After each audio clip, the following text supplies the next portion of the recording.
하나님 말씀 같이 옵니다.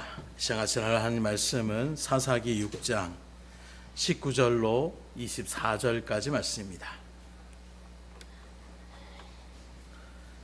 사사기 6장 19절로 24절까지 말씀 제가 봉독해 올려드리도록 하겠습니다. 사사기 6장 19절로 24절까지 말씀입니다. 기드온이 가서 염소 새끼 하나를 준비하고 가루 한 에바로 무교병을 만들고 고기는 소쿠리에 담고 국을 양푼에 담아 상수리 나무 아래 그에게로 가져다가 드리매 하나님의 사자가 그에게 이르되 고기와 무교병을 가져다가 이 바위 위에 놓고 국을 부으라 하니 기드온이 그대로 하니라. 여호와의 사자가 손에 잡은 지팡이 끝을 내밀어 고기와 무교병에 대니 불이 바위에서 나와 고기와 무교병을 살랐고 여호와의 사자는 떠나서 보이지 아니한지라. 기드온이 그가 여호와의 사자인 줄을 알고 이르되 슬프도소이다. 주 여호와여, 내가 여호와의 사자를 대면하여 보았나이다 하니 여호와께서 그에게 이르시되 너는 안심하라, 두려워하지 말라, 죽지 아니하리라 하시니라. 기드온이 여호와를 위하여 거기서 제단을 쌓고 그것을 여호와 샬롬이라 하였더라. 그것이 오늘까지 아비에셀 사람에게 속한 오브라에 있더라. 아멘.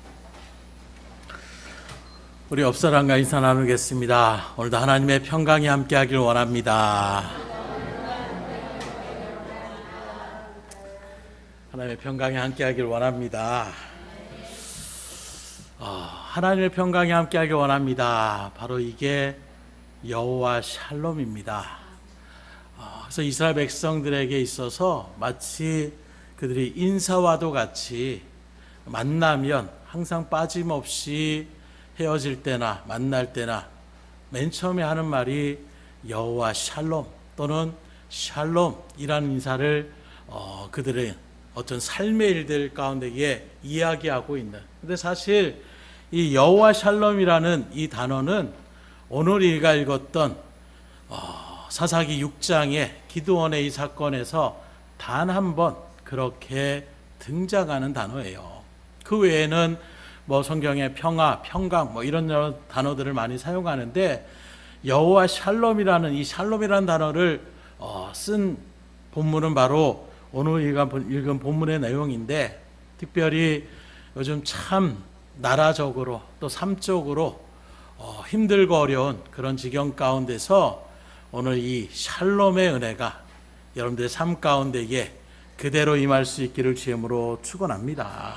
그래서 우리가 보통 기드온 하면 300명의 용사와 함께 나아가는 그 사사를 이야기할 수가 있는데, 오늘 우리가 읽은 본문의 내용은 그렇게 전쟁 가운데의 승리를 맛보는 그 장면이 아니라 처음 그 기드온을 하나님이 이스라엘의 지도자 사사로 세우는 그 사건의 내용을 본문으로 나타내고 있는데, 이 사사의 시대 가운데서 사실 이 기드온은 일반적인 우리의 평가로 바라보게 된다라면 뭐 이렇게 특별한 지도자로서 역량을 발휘할 수 있는 그 정도의 사람이라고 이야기할 수 있는 부분들이 별로 없습니다. 그저 평범한, 아니 그냥 보잘것없는 그런 농부에 불과했던 이 기드온, 그러나 능력이 하나님께서는 이 기드온을 부르시고 사사로 세우셔서 이스라엘, 그 위기 가운데 있는 이스라엘을 구원하시는 그 믿음의 역사의 일꾼으로 그렇게 세우기를 원하셨다라는 것입니다. 그래서 현실적이었으며 두려움에 미디안 사람들의 눈치만 보던 이 기드온에게 하나님께서는 여호와 샬롬으로 오셨고, 기드온은 샬롬이신가 하나님을 만나면서 그의 인생이 완전하게 변하게 되는 이런 놀라운 인생의 변환점, 그런 일들 가운데 서게 되는 것을 바라볼 수가 있는데, 마찬가지로 오늘도 삶을 살아가는 일들 가운데에 여러 가지 삶에 대한 우리 뜻대로 되지 않고 또 불의와 불법한 일들 가운데서 마음이 답답하고 한탄스럽고 개탄스러운 이런 모든 일들 가운데에 무기력감이나 또는 두려움이 있다라면 그 모든 것을 벗어나서 기드온이 드렸던 이 샬롬의 은혜가 여러분들 가운데도 그대로 임할 수 있기를 주님으로 축원합니다. 그렇다면 오늘 이 기드온이 샬롬의 그 하나님을 만났던 때가 어떤 상황이었고 또 우리가 어느 때에 이 샬롬의 은혜가 필요한지를 이 시간 말씀 통해 같이 상고하고자 원하는데, 여러분들의 마음을 활짝 열으시고 길을 쫑긋 세우셔서 하나님의 말씀을 잘 받아들이심으로, 왜요? 그래야 우리도 샬롬의 은혜를 좀 더 믿음의 터 위에서, 말씀의 터 위에서 온전하게 누릴 수 있기 때문인 것입니다. 그렇다면 첫째로 진정한 샬롬의 은혜가 필요한 때가 언제냐? 오늘 말씀 가운데 비춰보면 내 삶의 터전이 무너질 때야말로 그 어떤 말보다 평강이 있기를 원합니다. 평안하시길 원합니다. 하나님의 평강이 있기를 원합니다. 이 말씀의 은혜가 우리 가운데 너무나도 철실하게 필요할 것입니다. 그래서 오늘 본문의 배경인 사사기 6장 1절에 이렇게 말씀이 시작합니다. 이스라엘 자손이 또 여호와의 목전에 악을 행하였으므로 여호와께서 7년 동안 그들을 미디안의 손에 넘겨주시니. 이 말씀에 비춰보게 되면 지금 기드온이 처한 그 시대상이 어떤 상이냐?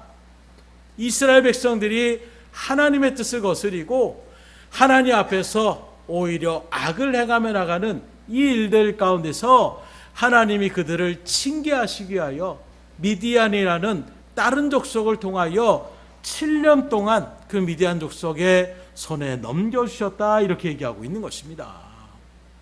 다시 말하면 하나님께서는 악을 행하는 이스라엘 백성들, 야, 그렇게 살아가면 안 된다는 것을 깨닫고 깨우치게 하시기 위해서 이방 민족인 미디안을 채찍으로 그렇게 매로 사용하셔서 이스라엘 백성들을 침략하게 그렇게 하셨는데, 이 미디안 백성들이 어떠한 고통을 이스라엘에게 안겨주었느냐? 단순히 나라만 공격하고 마을을 또 사람들을 해치고 이런 것이 아니라 이스라엘 백성들이 1년에 한 번씩 파종할 때마다, 다시 말하면 씨를 뿌리고 뭔가 소출을 기대하는 일들 가운데 그렇게 나갈 때마다 수시로 그때 쳐들어오는 거예요. 그리고 씨를 뿌리고 있는 밭들을 완전히 그냥 짓밟아버리는 것입니다. 초토화시켜버리는 거예요. 이렇게 초토화시켜놓고 짓밟아놓고 돌아가는 그냥 호전적인 민족이기 때문에 그냥 약탈만 있었는 이런 민족의 특성상 농사를 지금 지어야 나중에 소출이 거둬지면 그때 우리가 조공을 바치는지 뭘 하겠습니다. 그런 거 들리지가 않는, 그냥 와가지고 무조건 그냥 다 때려 부시는 거예요. 다 짓밟아버리는 것입니다. 요즘에도 멧돼지나 고라니나 이런 짐승들, 유해 짐승들이 와가지고 막 밭을 갖다가 완전하게 막 초토화시켜버리고 이렇게 나가면 그 농사를 지었던 농사꾼의 마음이 어떻겠어요? 망연자실할 수밖에 없는 것입니다. 그런데 이것도 한두 해가 아니라 7년 동안 계속해서 이런 일을 당했다고 생각해 보세요. 도저히 이스라엘 민족으로서는 배견할 수가 없는 것입니다.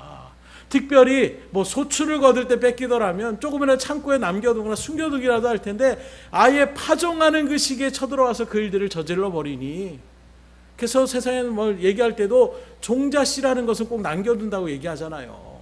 그게 있어야 한 해 소출을 또 기대하며 나갈 수 있는데 아예 그 시점부터 이것을 짓밟아버리는 일들 가운데 있으니 이스라엘 백성들이 정말로 살아가기가 힘든 그런 고통의 자리 가운데 지금 머무를 수밖에 없는 것입니다. 삶 자체가 완전히 피폐될 수밖에 없는 거예요. 송두리째 흔들려버리는 이런 시기 가운데 있는 것입니다.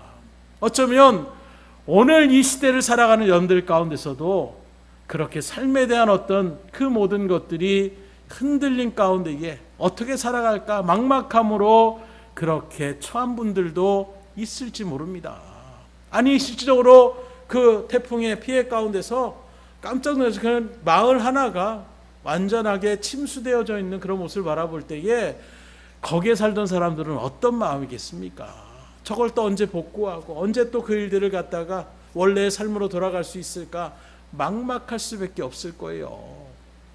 이번에도 태풍이 완전히 여러분들 아시는 것처럼 완전히 내륙을 그렇게 지나가는 일들 속에서 목사님들도 서로 전화해가지고 연락하면서 피해가 없습니까? 서로 기도하고 그렇게 나가는 한 주간이었는데, 뭐 그런 부분에서는 참 부천이라는 지역은 참 좋은 것 같아요. 지금까지 제가 한 30년을 넘게 이렇게 살았지만 뭐 그렇게 큰 피해를 느꼈던 적은 거의 없었던 것 같습니다.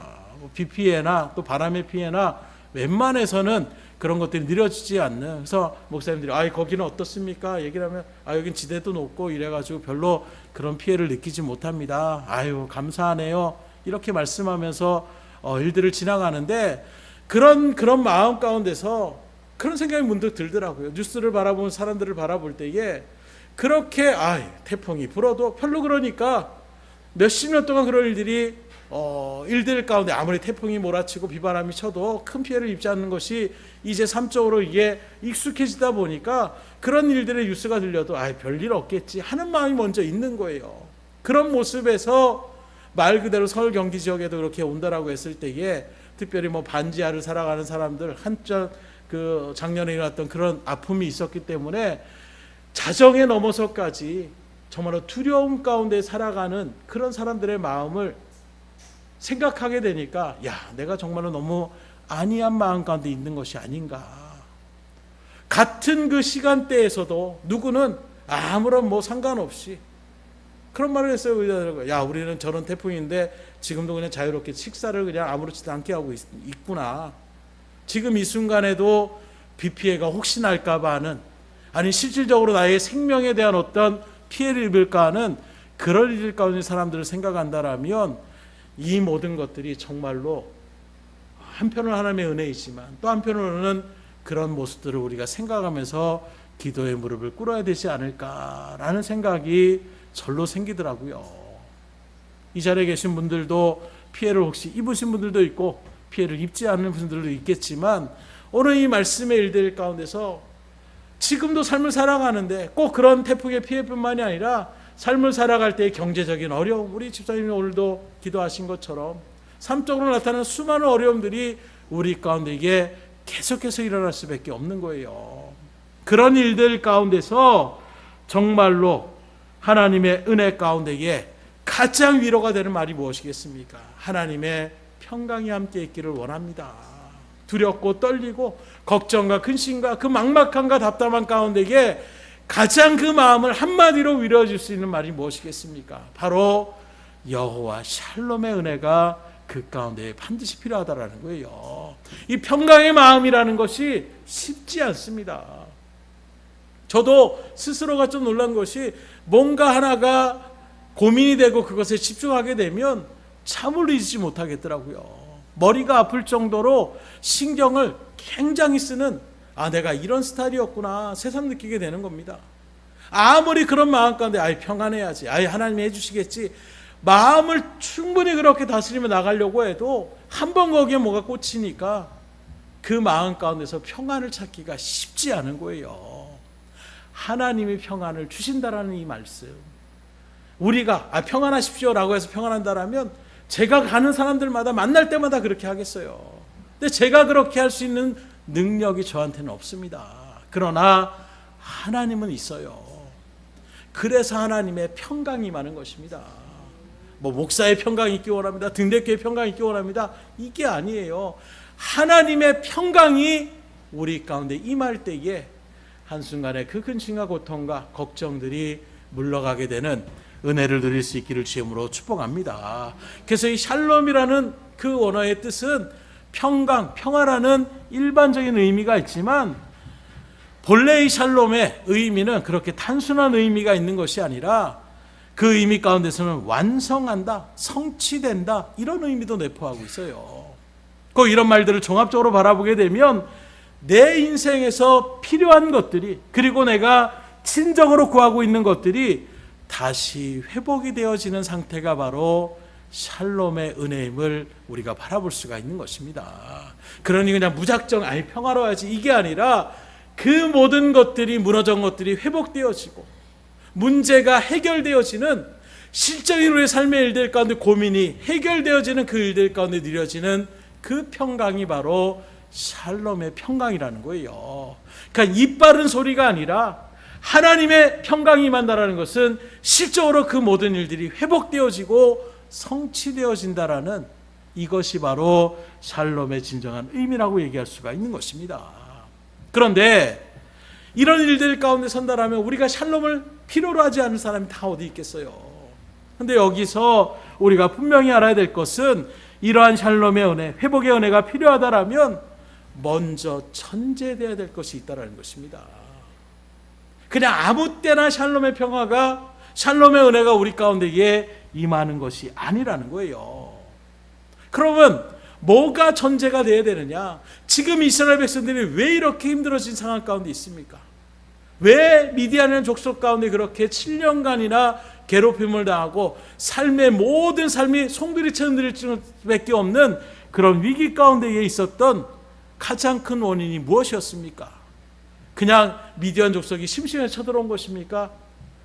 앞서 6장 1절의 말씀처럼 이스라엘 백성들이 하나님 앞에서 악을 행하였기 때문에 이런 일들이 벌어졌다라는 거예요.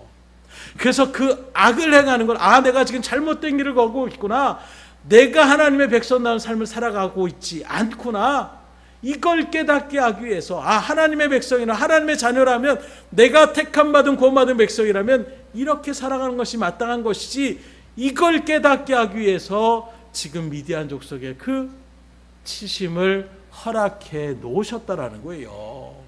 그렇기 때문에 그 문제, 미디안 족속에 대한 어떤 그 고통에서 해방될 수 있는, 지금 내 가운데 있는 그 모든 문제가 해결될 수 있는 가장 첫 번째 우리가 전제되어야 될 것은 먼저 하나님 앞에서 나의 죄를 돌이키고 철저하게 하나님 앞에 회개하며 나아가는 그 믿음의, 회개의 눈물의 발걸음이 전제될 수가 있어야 되는 것입니다. 이것이 해결되어지지 않으면 하나님의 그 뜻을 돌이키지 않을 때에 계속해서 그 문제 가운데, 그 어려움 가운데, 그 고통 가운데에 놓여질 수밖에 없는 거예요. 그래서 오늘 본문 6절에 본문 배경이 되는 6절의 말씀을 바라보게 되면 이스라엘이 미디안으로 말미암아 궁핍함이 심한지라. 당연히 심할 수밖에 없죠. 뭔가 소출의 일부분을 가져가는 것이 아니라, 그것을 갖다가 강탈하는 것이 아니라 아예 애초부터 그 씨까지 말라버리는 이런 일들을 당하는 가운데 있으니 얼마나 고통이 심하겠습니까? 이에 이스라엘 자손이 여호와께 부르짖었더라. 너무 고통이 심하니까 어떻게 했다고요? 그때서야 비로소 하나님을 찾고 부르짖으며 나갔다는 것입니다. 그럼 이런 일들 가운데에 하나님 그냥 도와주세요, 밑도 끝도 없이 그렇게 얘기하겠습니까? 이런 고통의 일들, 하나님이 그 일들을 진행하실 때에 깨닫게 하시고자 원한다면 깨닫게 하여 주시는 거예요. 그런 마음에서 우리가 하나님의 백성다운 삶을 살아가지 않았구나, 그 전제 일들 가운데 이 부르짖음의 그 기도의 그 단어 속에서는 하나님, 우리가 잘못했습니다, 우리를 구원하여 주시옵소서, 용서하여 주시옵소서 하는 그 간절함의 회개의 부르짖음을 지금 하나님 앞에 아뢰며 나가고 있는 것입니다. 바로 이렇게 하나님 앞에 회개의 부르짖음으로 나가는 그 순간에 하나님의 샬롬의 은혜의 역사가 거기서부터 출발되는 거예요. 이걸 잊지 말고 우리가 주님 앞에 기도할 때에도 그냥 밑도 끝도 없이 그냥 아무런 앞뒤 다 잘라버리고 그냥 내 할 말만 툭 다닌 것, 이게 기도가 아닙니다. 진정한 기도의 자리는 하나님과의 대화의 자리예요. 사람과 사람과의 만남을 통하여 대화의 자리 가운데 설 때에도 어떻게 합니까? 서로 간에 자기 할 말만 한다면 어떻게 되겠어요? 그건 대화가 안 됩니다. 그런 자리는 힘들 수밖에 없어요.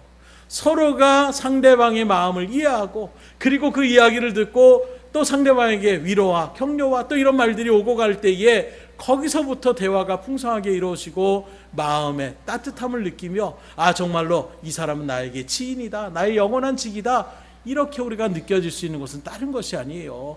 그 대화를 통하여 그 사람과 나의 마음에 교통이 일어날 때에, 공감대가 형성될 때에 그때의 친밀함을 느낄 수 있는 거예요. 마치 기도와 말씀의 자리는 그와 같은 것입니다. 내 일방적인 얘기를 쏟아내는 자리가 아니에요. 뭔가 호소하는 자리가 아닙니다.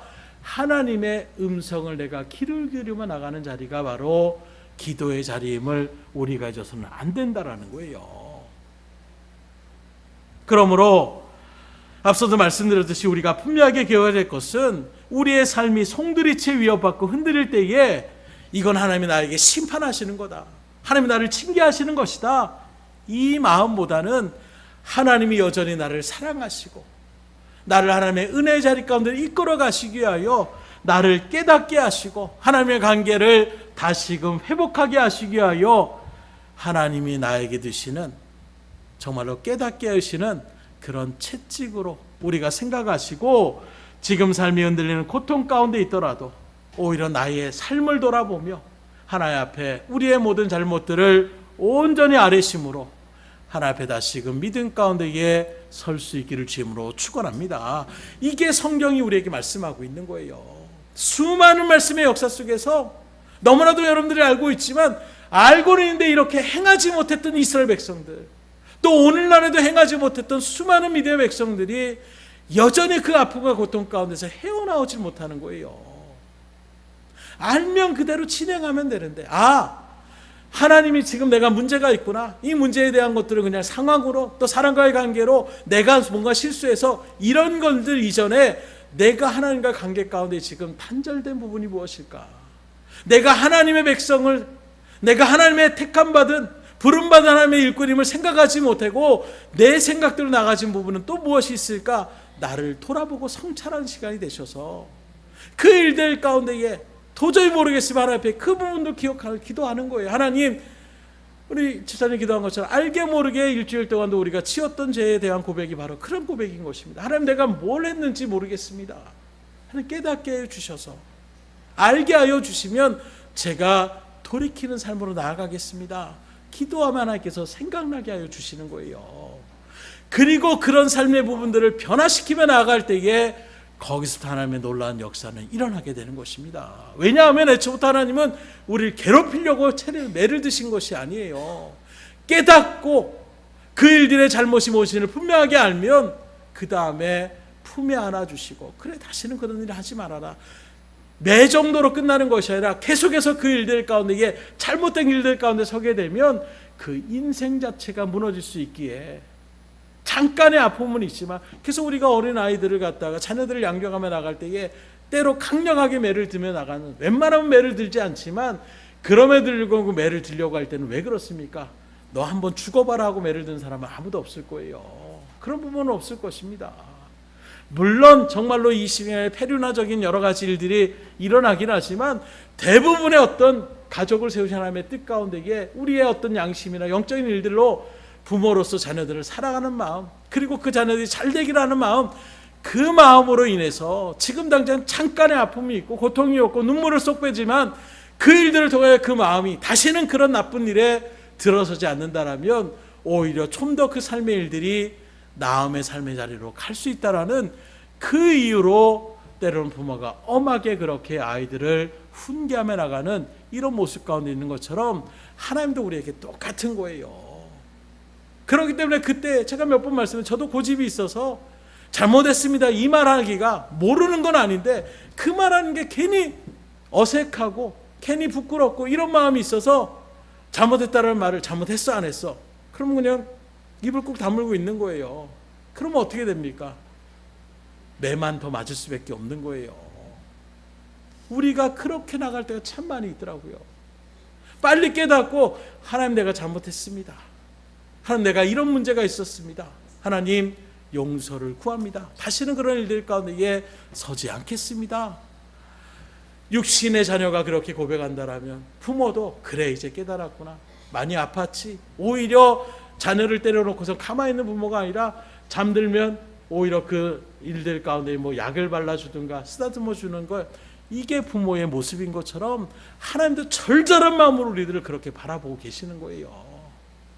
그런데 그 사랑을, 절절한 그 하나님의 사랑을 철저하게 외면하면서 나는 이게 더 좋아요, 나는 이게 더 재밌습니다, 나는 이게 즐거워요 하고 그렇게 나가는 발걸음들 얼마나 안타까울 수밖에 없겠어요.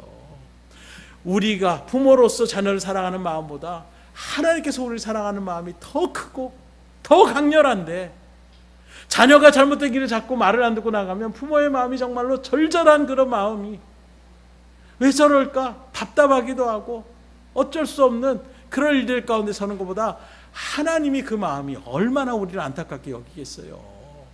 그렇게 하면 안 되는데, 그렇게 살면 나중에 점점점 그 악에 물드는 일들 가운데에 그 삶이 더 고통스러울 수밖에 없는데, 그래서 하나님께서 우리에게 깨닫게 하여 주시게 하여 주시는, 그래서 세상에서도 그런 부모를, 그 매를 갖다 사랑의 매라고 얘기하는 것처럼 하나님도 우리 가운데에 때로 이렇게 칭계하고 매를 드실 때에도 우리를 미워해서 주시는 것이 아니라 여러분들 너무나도 사랑해서 주시는 하나님의 은혜의 손길을 분명히 깨달으며 나아갈 수 있기를 주님으로 축원합니다.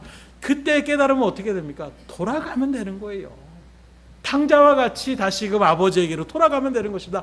아버지의 사랑이 이런 사랑이었구나. 아버지 밑에만 있으면 이렇게 내가 삶이 풍요로운 것이었구나. 깨달아졌으면 아버지께로 돌아가면 되는 거예요. 말씀의 자리로 다시금 돌아가면 되는 것입니다. 믿음의 사람다운 모습으로, 섬김으로, 겸손으로 사랑과 긍휼함을 품고 그 영혼들에게 정말 하나님의 말씀의 메시지, 복음의 구원의 증거의 일들 가운데서 우리가 온전하게 쓰임받는 그런 삶의 자리 가운데 돌아가시면 되는 거예요. 그리할 때에 하나님의 은혜가 어떻게 됩니까? 호세아서 6장 1절에 이렇게 우리에게 약속합니다. 오라, 우리가 여호와께로 돌아가자. 여호와께서 우리를 찢으셨으나 도로 낫게 하실 것이요, 우리를 치셨으나 싸매어 주실 것임이라. 이 약속의 말씀을 붙잡으시고, 잠깐 내가 실수하고 하나님 이건 용서하지 않을 거야, 절대 그렇지 않습니다. 여러분들이 진정으로 회개하고 돌아가면 하나님 우리를 싸매어 주시고 다시금 치료해 주시는, 그래서 우리 하나님은 은혜와 긍휼의 하나님이라고 증거하고 있으니, 이러한 일들 가운데 여러분들이 온전하게 서서 샬롬의 은혜를 충만히 누리며 나아갈 수 있기를 주님으로 축복합니다. 둘째로 우리에게 샬롬의 은혜가 필요할 때는 언제냐? 우리의 삶의 그 소명이 힘겹게 느껴질 때가 바로 이 샬롬의 은혜가 필요할 때라는 것입니다.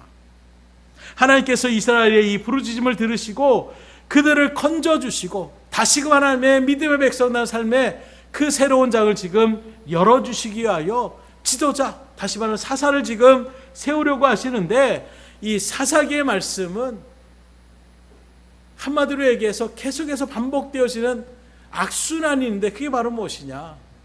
하나님께서 일들 가운데 믿음의 백성으로 택했던 이스라엘 백성들이 하나님의 뜻을 저버리고 세상에 물들어서 그 악의 일들 가운데에 타락의 길을 걸어갑니다. 그러면 하나님이 미디안을 쓰든 아말렉을 쓰시든 주변의 민족들을 사용하셔서 이스라엘 백성들을 힘들게 하시는 거예요.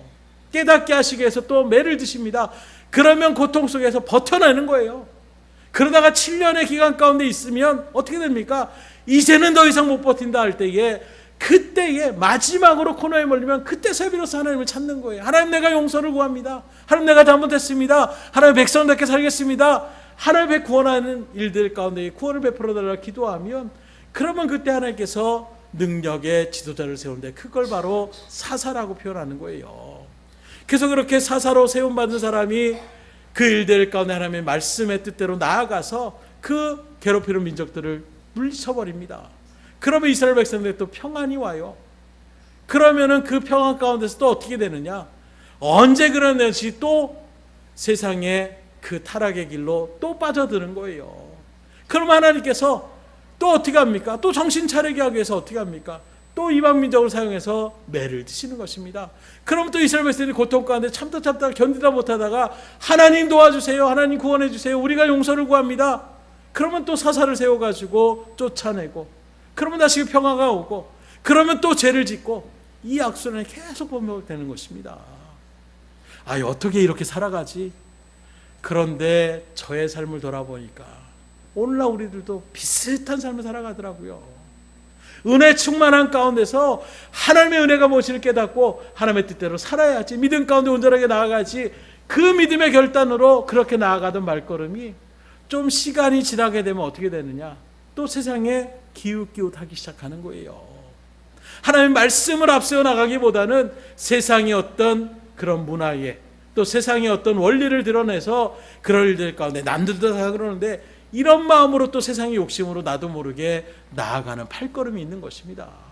그러면 또 하나님의 말씀을 통해서 또는 여러 가지 상황을 통해서 깨닫게 해주세요. 하나님, 다시는 또 그렇게 하지 않겠습니다. 그런데 또 그런 마음이 쭉 가느냐? 또 어느 순간에 또 똑같이 나아가는 이런 모습의 반복들. 이런 모습에서 세움받은 그 사사가 바로 오늘 말씀에 등장하는 기드온이라는 사사인데, 서두에 말씀드렸듯이 이 기드온은 본래 뭐 어떤 대단한 능력자고 뭐 강한 용사 이런 사람이 아니었어요. 그냥 평범하고 가난한 그런 농부에 불과한 사람이었습니다. 그래서 앞서 말씀드린 여러분들이 한번 집에 가서 참고해 보세요. 포도즙 틀에서 지금 타작을 하고 있습니다. 왜 이런 일을 벌이느냐? 대놓고 타작을 하면 미디안 족속들이 어떻게 합니까? 또 그거 싹 뺏어가니까 몰래 숨어서, 그래서 거기에서 몰래 그것을 비벼가지고 타작을 지금 그렇게 하고 있는 모양 가운데 있는, 한번 상상해 보세요. 미디안 족속이 언제 또 달려온다라는 그 두려움 가운데에 제대로 된 타작도 못하고 숨어서 그렇게 그걸 밀어가지고 나아가는 이런 모습은 인간적으로 볼 때 참 구차하다, 비굴하다 이런 느낌이 들지, 야 대범하다, 대단하다 이런 생각은 절대로 들지 않을 거예요. 그런데 어쩌면 기드온의 이와 같은 모습들 오늘 우리들도 동일하지 않습니까? 모두가 다 그런 것은 아니실 테지만 이 세상을, 정말로 천국 같은 이 세상을 살아갈 때에 수많은 권력과 또 수많은 어떤 그런 제재 속에서 특별히 가장으로서 여러 가지 수모를 버티고 또 가정을 이끌어가기 위하여 머리를 숙이며 살아가는 우리네 모습이나 지금 기드온의 모습이나 무슨 차이가 있다면 얼마나 큰 차이가 있겠어요.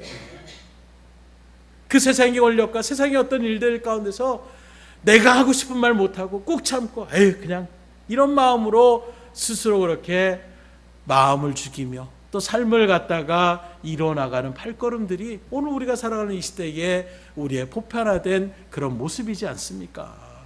그런데 하나님의 사자가 이렇게 어찌 보면 평범하고 아니보다 더 보잘것없어 보이는 기드온에게 나타나셔서 이렇게 말을 전합니다. 앞서 12절의 말씀을 보면 여호와의 사자가 기드온에게 나타나 이르되 큰 용사여 여호와께서 너와 함께 계시도다 하매. 지금 아무것도 모르는 기드온에게 아마 기드온은 화들짝 놀랐을 거예요. 갑자기 그거 몰래 그럼 타작하고 있는데 갑자기 누가 와서 큰 용사여 여호와께서 너와 함께하게 계시도다, 깜짝 놀랐을 것입니다. 그런 모습의 일들 속에서 하나님께서는 평범하고 정말로 보잘것없고 비굴하게 그렇게 나아가는 기드온에게 뭐라고 얘기하고 있어요? 큰 용사라고 지금 얘기하고 있습니다. 그냥 용사도 아니고 이스라엘의 어떤 택함 받은 자요 이렇게 얘기하는 것도 아니고 그냥 갑자기 나타나자마자 여호와의 사자가 하는 말이 큰 용사요 이렇게 지금 선포하고 있는 거예요. 평소에 기드온 스스로가 좀 이렇게 비굴하게 살아가지만 마음에는 뭔가 대의를 품고 뭔가 내가 이 세상을 엎어버리려고 하는 이런 어떤 큰 야망이나 이런 마음들이 있다라면 그 말을 고지고대로 듣겠지만 전혀 그런 모습이 없는 기드온의 그 입장 가운데 또 뒤에 우리가 나오는 말씀들을 쭉 바라보더라도 그가 대범하다라고 얘기할 수 있는 사람은 아니었어요. 오히려 신중을 하며 나아가는 이런 성격의 소유자였음을 우리가 바라볼 수가 있는 것입니다. 그런 자신에게 대뜸 큰 용사라고 얘기하며 나아가는 이런 호칭이 기드온의 마음에 와 닿겠습니까? 깜짝 놀라고 또는 지금 나한테 비굴하다라고 지금 역으로 지금 놀리고 있나?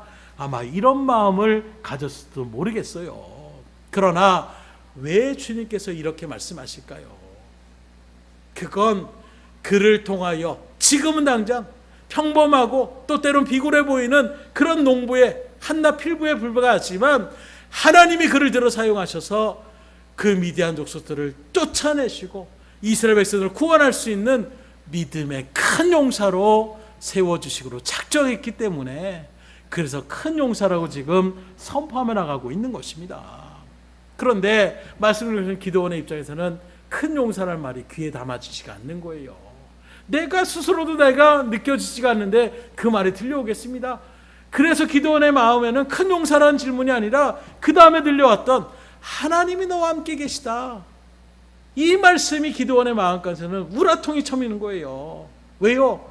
지금 내가 하나님의 자녀로 하나님의 백성이라고 선택받은 선민의식 가운데 있는데 하나님의 백성이면 하나님이 지켜주시고 보호하시고 그 모든 것들을 풍요롭게 해주셔야 되는데 7년 동안이나 정말로 힘들고 그 궁핍과 가난한 가운데서 그래서 그걸 어떻게든 이겨보고자 지금 포도주들에서 민망할 정도의 그런 모습으로 타작하며 나가는 그 모습이 한 순간에 이 말 한마디에 큰 용사라는 단어는 아예 애초부터 들려지지도 않고 뒤에 하나님이 계시도다 하는 이 말이 기드온의 마음 가운데에 확 분노를 일으켜 나가는 것입니다. 그래서 13절에 보면 이렇게 반문합니다. 기드온이 그에게 대답하되 나의 주여, 여호와께서 우리와 함께 계시면 어찌하여 이 모든 일이 우리에게 일어났나이까? 또 우리 조상들이 일찍이 우리에게 이르기를 여호와께서 우리를 애굽에서 올라오게 하신 것이 아니냐 한 그 모든 이적이 어디 있나이까? 이제 여호와께서 우리를 버리사 미디안의 손에 우리를 넘겨주셨나이다. 이 말이 지금 어떻게 여러분들 들려지세요? 지금 우라통이 쳐미는 말로 지금 얘기하고 있는 겁니다. 하나님이 여호와께서 너와 계시다 이렇게 얘기하니까 하나님이 계시긴 뭘 계십니까? 하나님이 정말로 계시다라면 애굽에서 홍해를 가르시고 10가지의 재앙으로 그 강력한 애굽에서 이스라엘 백성들, 우리 조상들을 구출해낸 그 하나님의 기적과 이적의 손길은 어디 갔습니까? 한마디로 얘기하면 우리를 보호하시고 우리를 지켜주신 하나님이 없는데 뭘 우리가 하나님이 함께 하십니까? 하나님 우리를 떠나셨습니다.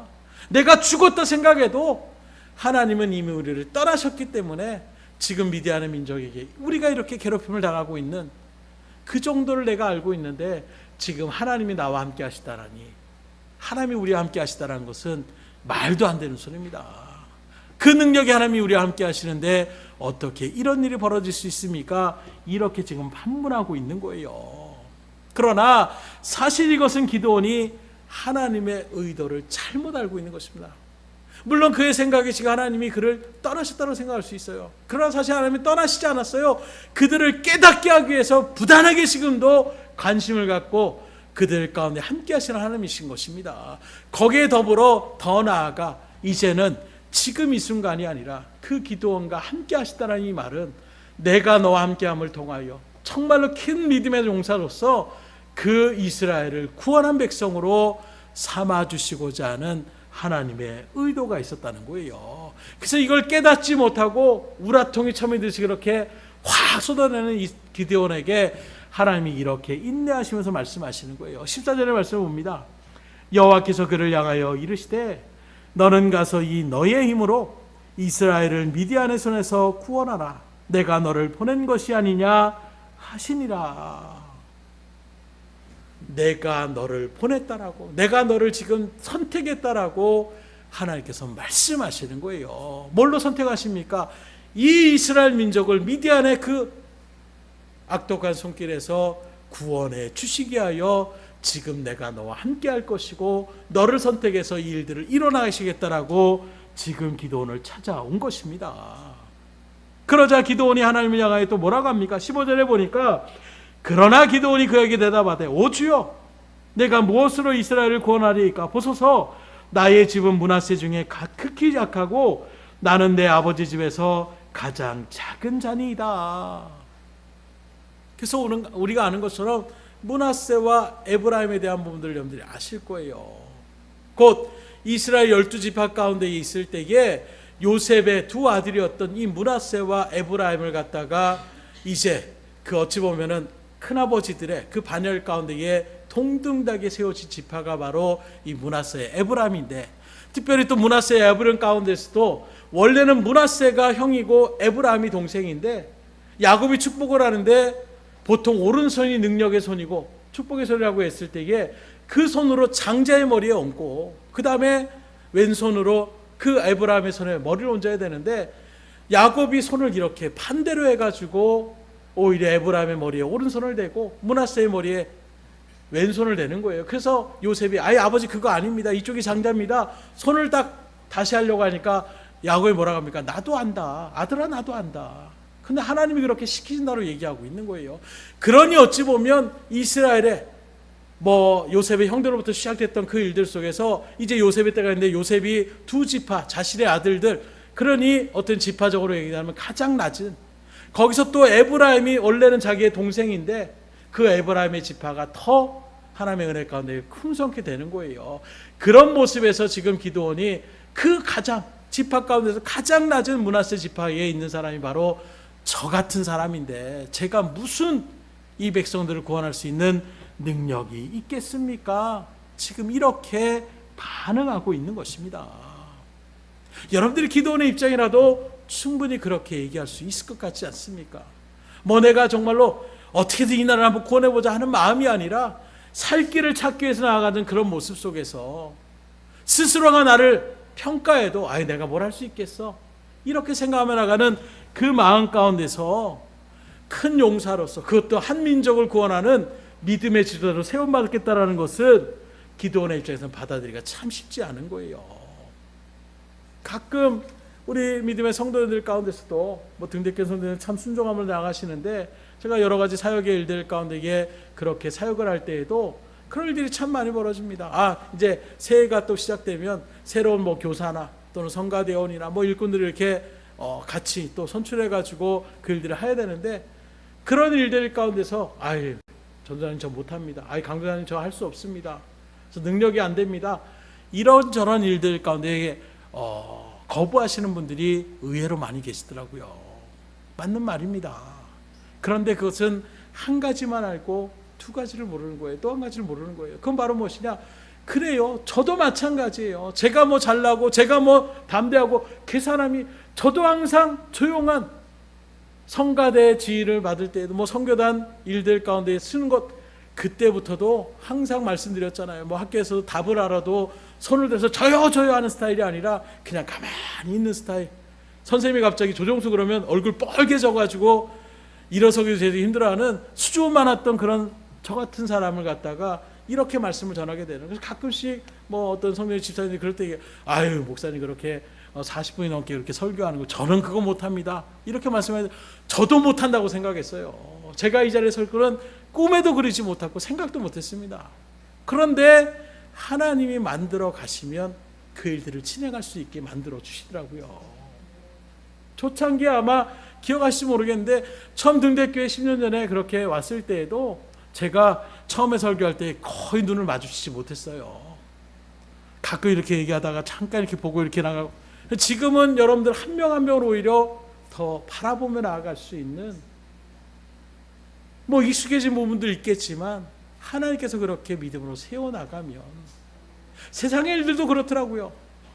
처음에 못하고 초보자라고 하는 일들도 계속 그 일들을 부단하게 하면 숙련자가 되고 장인이 될 수 있는 것처럼, 그래서 누가 그러더라고요. 10년 동안 같은 직업을 하면 그 사람은 장인이다, 이렇게 또 지칭할 만하다라는 얘기를 하는데, 세상의 일들도 계속 반복하다 보면 나름의 노하우가 생기고 그런 일들 가운데 서잖아요. 하물며 하나님의 일들을 감당해 나갈 때에 능력의 하나님이 우리를 붙잡아 주시는데 못할 것이 무엇이 있겠습니까?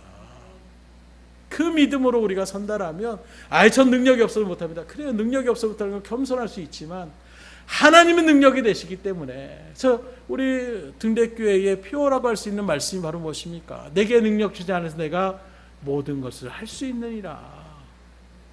이 말씀이 우리 가운데 새겨지게 되면 나는 못해요. 그러나 나에게 능력을 주시는 그 하나님은 전능하신 분이기에 그 일들을 하며 나갈 수 있습니다. 이 마음을 저한테 깨닫게 해주시는 순간부터 그 다음부터는 못합니다라기보다는 그럼 한번 해보겠습니다 라고 그렇게 나아가면 하나님이 어떻게든 이끌어 가시더라고요. 더 큰 은혜 가운데로 인도하여 주시는 그런 은혜를 맛보는 기회는 그저 하나님 나 못합니다 이게 아니라, 거부하는 것이 아니라 주님의 뜻이 그렇다라면 그 뜻대로 순종하겠습니다 하며 나아갈 때에 믿음의 은혜가, 이 샬롬의 역사가 여러분 가운데 임하심을 믿으시고 그렇게 주님 앞에 순종하며 나갈 수 있기를 주임으로 축복합니다. 그래서 오늘날 우리들의 모습도 기도원의 이 모습에서 그대로 드러날 수 있는 거예요. 아니 나 같은 비천한 종인이 아니 가장 그 집합 가운데서 문화세 중에서 가장 또 그 안에서도 가장 낮은 그 집안 사람인 나한테 무슨 죄가 이스라엘을 구원할 수 있는 지도자가 될 수 있습니까? 이렇게 이야기할 수가 있는 것입니다. 아니 하나님이 저를 사용하신다라고 하는데 제가 무슨 언변이 있습니까? 무슨 재주가 있습니까? 무슨 능력이 있습니까? 겁도 많고 실수도 많고 늘 넘어지는데 제가 뭘 할 수 있겠습니까?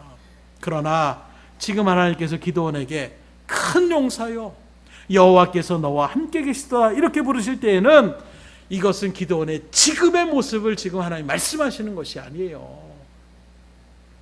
보잘것없는 지금은 그런 필부에 불과하지만 이제 능력이 하나님이 그에게 함께 하셔서 그 믿음의 말씀 가운데 순종하며 나가는 그 발걸음을 통하여 위대한 믿음의 역사를 이뤄나갈 수 있는 그러게 너는 큰 용사라는 비전의 말씀을 지금 그에게 기대하시며 찾아오신 거예요. 하나님은 여러분들에게도 지금도 동일합니다. 지금 당장 나는 이렇게 보잘것없는데요 하나님이 나를 사용하시겠다고 할 때에 여러분들이 그 말씀에 순종하며 나아가 보세요. 놀라운 믿음의 역사를 하나님께서 이루어 주십니다. 그러나 이런 일들 가운데 거부하며 나가는 인생들도 있어요. 그러면 어떻게 됩니까? 그 자리에 머무를 수밖에 없어요. 선택은 여러분들에게 또한 하나님은 부여하여 주시는 것입니다. 하나님이 여러분들을 택하여 부르실 때에 믿음의 자리에 설 수 있기를 주임으로 축원합니다. 그런 일들 가운데서도 여전히 기드온은 준비가 되지 않습니다. 그래서 17절에 이렇게 말합니다. 기드온이 그에게 대답하되 만일 내가 주께 은혜를 얻었사오면 나와 말씀하신 이가 주 되시는 표징을 내게 보이소서. 쉽게 말하면 그렇게 말해도 나는 못 믿겠습니다. 내가 정말로 와 이건 대단한 일이다 라고 생각할 수 있는 뭔가 대단한 표정을 나한테 보여주십시오 라고 했을 때에 오늘 읽었던 본문의 말씀이 바로 그런 내용이에요. 고기를 또 소쿠리에 담고 그렇게 국을 만들어서 그 일들을 가져왔더니 여호와의 사자가 뭐라 하냐, 바위에다 그거 다 올려놓고 국물을 그 위에다 부어버려라. 그렇게 했더니 지팡이로 그 바위에 음식을 갖다가 여호와의 사자가 되니까 어떡합니까? 바위에서 불이 나와가지고 그걸 다 태워버리는 거예요. 바로 앞에서 인간으로 할 수 없는 놀라운 능력, 하나님의 사자만이 할 수 있는 그 능력을 다 나타나고 보이니까 기드온이 깜짝 놀라는 것입니다. 그리고 받아들이는 거예요. 그런데 그 다음에 나오는 말씀이 22절의 말씀입니다. 기드온이 그가 여호와의 사자인 줄을 알고 이르되 슬프도소이다. 주 여호와여, 내가 여호와의 사자를 대면하여 보았나이다. 아니 할렐루야, 하나님 내가 이제 믿음의 큰 용사입니다. 하나님 나를 불러주시고 선택해 주셔서 감사합니다. 이런 고백이 아니라 슬프도소이다 하고 지금 고백하는 거예요. 왜 이런 반응이 나오느냐? 하나님을 대면하여 본 사람은 그 죄 없으신 거룩하신 하나님 앞에서 죄 많은 인생은 죽을 수밖에 없는 것. 실적으로 이스라엘의 출애굽의 일들 가운데서 제사의 어떤 성막의 제도를 세우면서 하나님이 아주 강력하게 처벌하셨어요. 거룩한 하나님의 그 존전이라고 할 수 있는 그 성막의 일들 가운데 이게 한순간에 하나님의 뜻대로 서지 않으면 불이 나와서 그를 살기도 하고 죽음의 자리 가운데서는 이런 일들의 이스라엘 백성들 가운데 귀에 못이 박혀 들리게 되는 것입니다. 그러니 내가 그 하나님 앞에 준비되지도 않았는데 뭔가 정결함으로 내가 나름의 준비해서 나간 것도 아니라 갑자기 부지불식간의 인간적인 일들 가운데 있고 거기다 내가 또 분노를 표출하듯이 하나님이 여기 계시면 이런 일이 일어나겠습니다. 이렇게까지 얘기했던 자기의 모습 가운데서 이제 난 죽었구나. 이 마음이 갑자기 두려움 가운데 엄습하게 되는 거예요. 그런 일들 가운데서 23절에 하나님께서 이렇게 말씀합니다. 여호와께서 그에게 이르시되 너는 안심하라, 두려워하지 말라, 죽지 아니하리라. 이것에 기드온의 마음이 확 풀어지면서 그래서 여호와 샬롬입니다. 하나님은 평강이십니다. 이 고백이 거기서부터 나오게 되는 거예요. 이해가 되십니까? 나는 꼼짝없이 죽었다. 하나님, 그 능력이 하나님이 우리 가운데 오시면 이스라엘 백성들에게 하나님이 어찌 보면 두려움과 공포의 하나님처럼 그렇게 느껴지는 거예요. 특별히 죄 많은 나의 인생, 부족한 나의 인생으로 바라볼 때에 하나님이 나한테 함께 하신다. 그건 곧 나의 죽음의 심판이라고 생각하며 받았던 그의 마음 가운데서 그것이 아니다. 여호와 샬롬이라는 것은 선택받은 하나님의 백성 가운데 하나님께서 그 백성을 찾아오시는 것은 그를 심판하고 징계하고 괴롭히려고 오시는 것이 아니라 그에게 평안을 주시려고 오시는 하나님이심을 알려주시기 위한 단어가 바로 여호와 샬롬의 은혜라는 거예요. 오늘 여러분들에게도 이러한 샬롬의 은혜가 풍성히 임할 수 있기를 주님으로 축원합니다. 그래서 지금의 나만의 모습을 바라보고 두려워하지 마세요. 지금 당장의 나의 부족한 모습을 바라보면서 주저앉지 마세요. 그 능력이 하나님이 우리를 세워주시고 그 능력이 하나님이 우리를 붙들어 주신다면 우리는 얼마든지 이 샬롬의 은혜 가운데에 설 수가 있는 것입니다. 그래서 두려워하고 있는 이제 난 죽었구나 하는 그 기드온에게 걱정하지 마라, 안심하라. 나는 너의 하나님이다. 나는 너의 아버지가 되고 너는 나의 사랑스러운 자녀다. 그러니 걱정하지 말아라. 오늘 저 여러분들에게도 주님께서 말씀하시는 거예요. 불안과 염려가 가득한 또 삶의 막막한 일들 가운데에 어찌할 바 모르는 이 시대 가운데서 정말로 샬롬의 은혜가 우리 가운데에 분명하게 임한다라는 것을 믿음 가운데 새기시고 다시금 주님을 만나는 그 믿음의 자리 가운데에 말씀 앞에 순종함으로 이런 놀라운 샬롬의 은혜가 더 먼저 나 자신을 감찰하고 돌아보는 일들 가운데에 돌이킬 것을 돌이키며 나가는 참회의 기도를 주님 앞에 온전하게 올리고 주의 뜻 가운데 믿음으로 온전하게 서서 하나님의 샬롬의 이 충만한 은혜를 온전히 누려나갈 수 있는 여러분들의 복된 말씀이 될 수 있기를 주님으로 축복합니다. 기도하겠습니다.